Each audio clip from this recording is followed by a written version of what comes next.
Hello, everybody. Hi. So I thought I'd warm up for this talk this morning by turning to my right and asking the lady next to me what identity in enterprise AI meant to her. And she looked back at me and said, absolutely nothing. So Paula, thank you for that.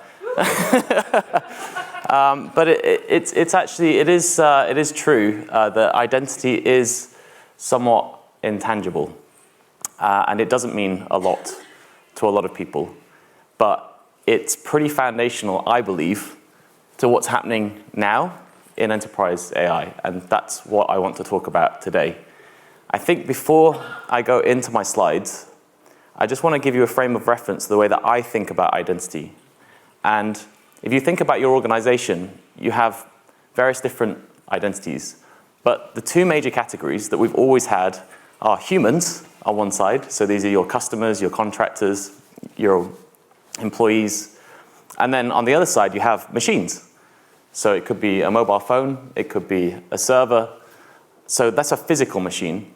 But actually, there's also another category of machine, which is essentially the software that's running on top of that physical machine. And that's what I call a workload.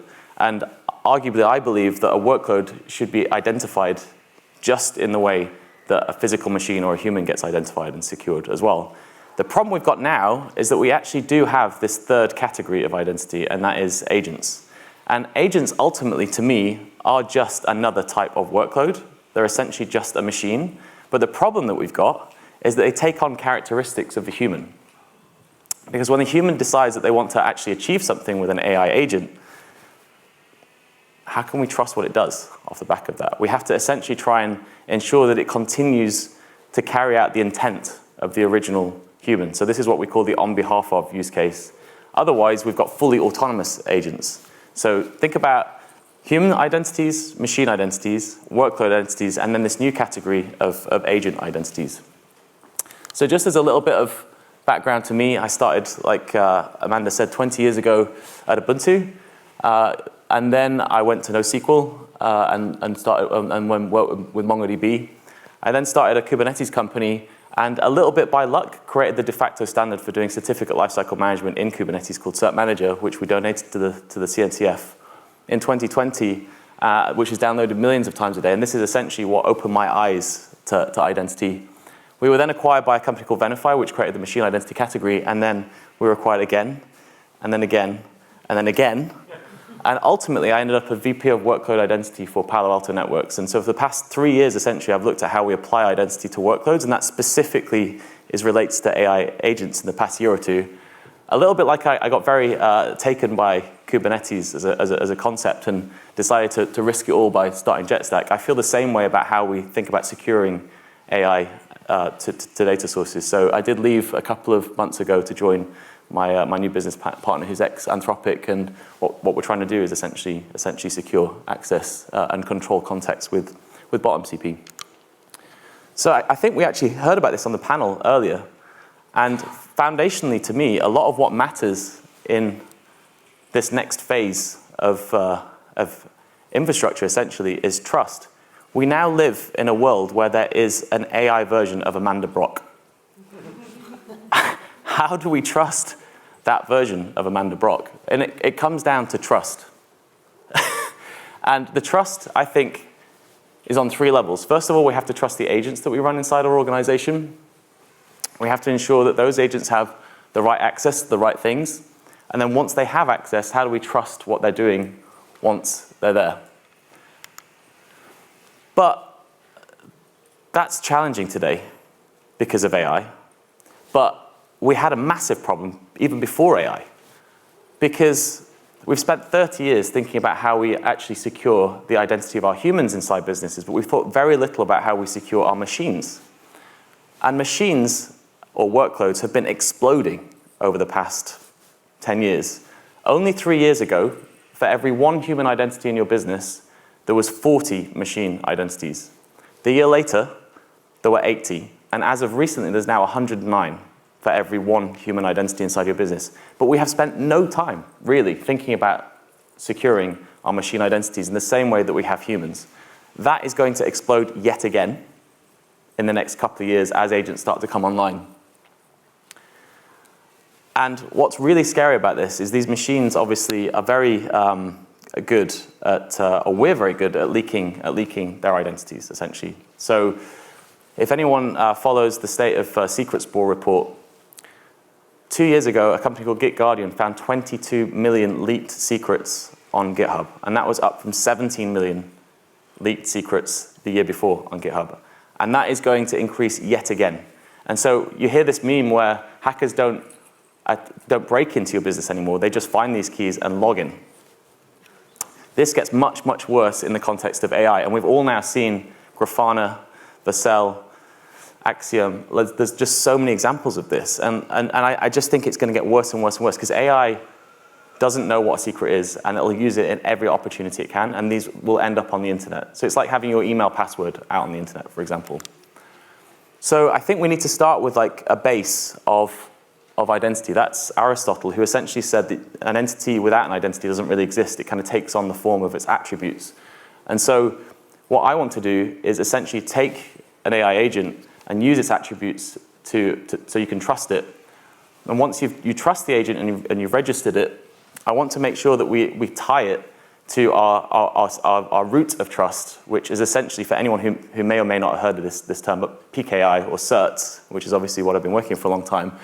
So rather than using long-lived credentials, like tokens or API keys, what we can do is we can start to use foundational PKI technology and actually use the certificates themselves, make them very short-lived, so they only exist for the amount of time that agent needs to go and do something. So that's what I think we need to do. And the same guy that created Kubernetes created an open standard identity called Spiffy, which no one's ever heard of up until the past year, as people realize how easy it is to leak secrets using agents. And so most of the big enterprises that I've worked with over the past year or two have just now started to understand that they cannot have secrets inside these agent identities. So what are we going to do? Let's use identity itself, and let's use X509 certs to do it. And Spiffy is essentially the vehicle for that. So I highly recommend you take a look at Spiffy. I've tried to then think about, past the identity itself, what you need to do with that agent once you want to make it productive. And I think there's a saying that agents are only as effective as the systems they have access to. So up at the top here, you have all of your enterprise applications. Down here, you have your humans. And they're all now interacting with these various different AI frameworks. It could be the Claude desktop. It could be a lovable vibe coding platform. It could be a Bedrock. It could be LangGraph, like an open source framework. And then you have your APIs. And the great thing is, as Amanda was saying before, MCP was essentially invented in London to translate those APIs into a standard format that AI agents can use. So this is the access layer. And one of the problems we have today is that it's a very fragmented picture when you look at the way the developers are currently connecting AI to data sources. They could be using all manner of CLI, various different MCP servers, skills on desktops, code mode, and it's so fragmented that enterprises have got no idea how AI is accessing their data sources, and this is quite scary. So what I argue for is a consistent access layer. So that's the first thing. So after you've got your agent identity, the next thing is a consistent access layer. The next thing is, once you have access to a system, how do you ensure that the right context is returned to the right person at the right time in the right way? And obviously they're non-deterministic, so it's very hard to do this. But ultimately, it's not just about access, it's also controlling the context that gets returned. And for those of you who haven't heard the word context, get used to using it a lot more from here on out, because essentially any data that's used by AI to take a decision essentially becomes context. And it could be anything from data sitting in a database to real-time signals to even like a policy in a policy engine. So the next thing is a consistent context control layer. And then the third thing is, I don't want you to have to use anything new to go and apply governance to this. I would like you to just use everything that you already have, your observability platform, your existing identity provider, your existing secrets management solution. And so the next thing what I want to do is take that consistent access, take that context control layer, apply your existing enterprise controls, and if you can do that, you end up with what I'm calling the secure context layer. And this is what I'm really trying to work towards in this next phase of my career. But on the first day of the acquisition of Jetstack by Venafi, my then boss said to me, look, Matt, the only thing you're going to need to know for like the next phase of this part of your career when you think about identity is this identity stack. And essentially what I've just done for you is fill out the story for AI identity, but it's something we've already had for years, which is essentially start with a base identity, think about authenticating yourself against some service or third party, authorize that access, and then at the very top of that, just govern that access. And I know that's maybe, again, slightly intangible. So the way I like you to think about it is if you owned a hotel. So in a hotel, for example, you have various different types of humans that have access to your hotel. It could be the customers themselves or the clientele. It could be the cleaners. It could be the maintenance staff. And essentially, when a customer decides to book a room in your hotel, you authenticate them at the front desk with their passport or their driver's license.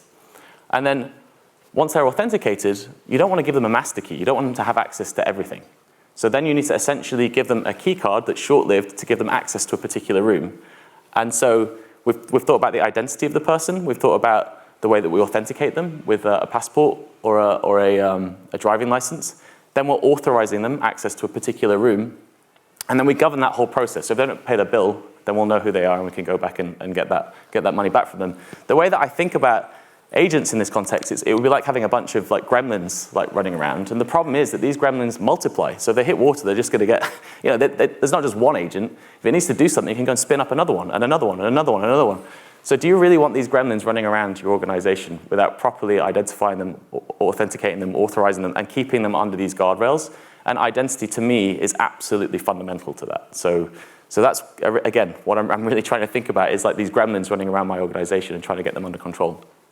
So I just want to finish before I go onto the panel and invite my friends up by just giving you a few things to think about at the end. The first thing I would say is if you've never heard of Spiffy before, do take a look at it. A friend of mine created this amazing online vibe-coded environment to go and test out Spiffy called The Secret Lives of Identity. You can just type it into Google, and you can actually go through this whole process of what it looks like to get rid of secrets entirely. Remember, we're going to get rid of passwords with Spiffy. You don't need to use passwords anymore. The next thing is, I think there's like a huge amount of almost overblown talk about MCP itself. The value to me is really in your APIs. And so some of these early customers that I'm working with right now, a lot of the value that they're going to get out of AI is if they have clean specs, up-to-date descriptions, and predictable auth for their APIs. So I'd say start preparing your APIs now, because that would be very helpful. And then my entire career seems to have been based on open standards. Fundamentally, it was like containers with LXC, and then it was, which became Docker, and then it was Spiffy, and now it's MCP. The open standards to me is the foundation upon which we need to build. And it's great to be here to be talking to you about this. And I'd like to now bring up our esteemed panelists. So if you could please join me on the stage. Thank you.